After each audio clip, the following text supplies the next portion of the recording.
A very good day, my dear Bookgraphy family. In this episode of the 50/50 Spoken English Mastery Series, we are going to discuss another very important grammar topic today. It is one of the parts of speech. It is called as verbs. Now, what are verbs? Verbs, generally in school, it is being taught as an action word. Now, as nouns, or as persons, animal, things, everything is in constant movement. So we all keep doing some action or the other. Say, for example, I'm speaking to you now. A teacher is teaching, walking, running, eating, sleeping. All these are actions. We keep performing actions all the time. So, the action that we do is called as a verb. Okay? Verbs are generally called as action words, but that's not only it. Okay? They are actually, verbs can be of two categories. One can be an action word. The second can be a state of being. It can be a state.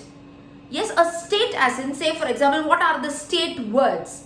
The state words can be to be verbs. To be verbs.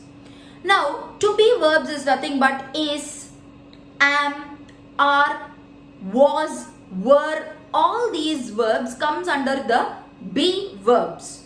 And another state of action is like. I like chocolates. Now, you cannot tell that like is a verb. Liking is not an action here. It is a state.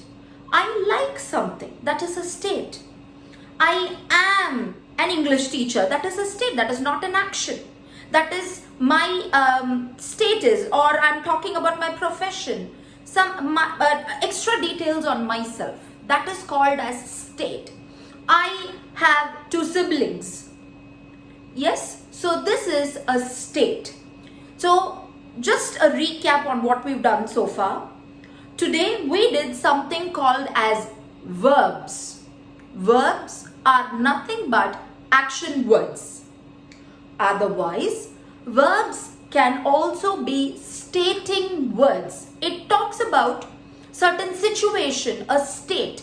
The stating verbs are nothing but like, have, and be verb. Okay, so these 3 verbs comes under the state verbs. Okay, and the other action words are nothing but the normal actions we do. Teach, stand, sit, play, laugh. All these are actions that we do. They are called action verbs. Now, why do we have to know if it is a state verb or an action verb? It's very simple. The reason is that I just now told you I am playing. I am playing here shows that now I am doing something for a period of time. It's a continuous tense. Verb plus ing. Playing. Eating. So this is called as continuous tense. But in a normal action verb, we can use a continuous tense. But in the situation, the state verbs as in be, as in like, as in have, I cannot use them in the continuous verbs. I cannot say having, ising. These are wrong, correct? So these three state words does not have a continuous tense. Only the normal action verbs have continuous tense. Now, there are other different types of verbs that we need to know, which we will be discussing in the upcoming videos.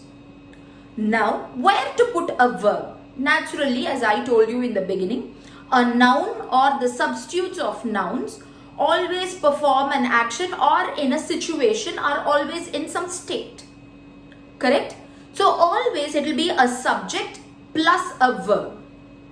First is the subject, then a verb.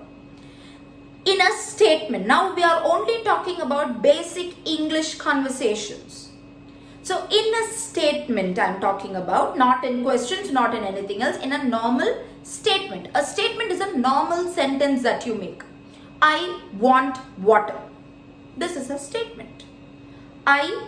Because I am doing some action, I need something. That is a state. I am in need of something.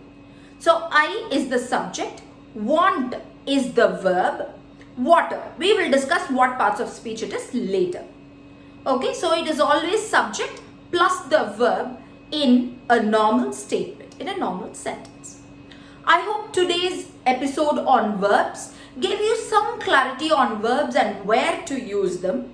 If you want to do further practice on this, try to list out at least 15 to 20 verbs, actions as in from your daily life, like what you do, like brush, sleep, eat.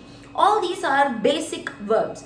Try to make a list of 10 to 15 verbs that you do every single day and try to apply it in short statements and sentences. Until next video, keep speaking, keep growing. Thank you so much.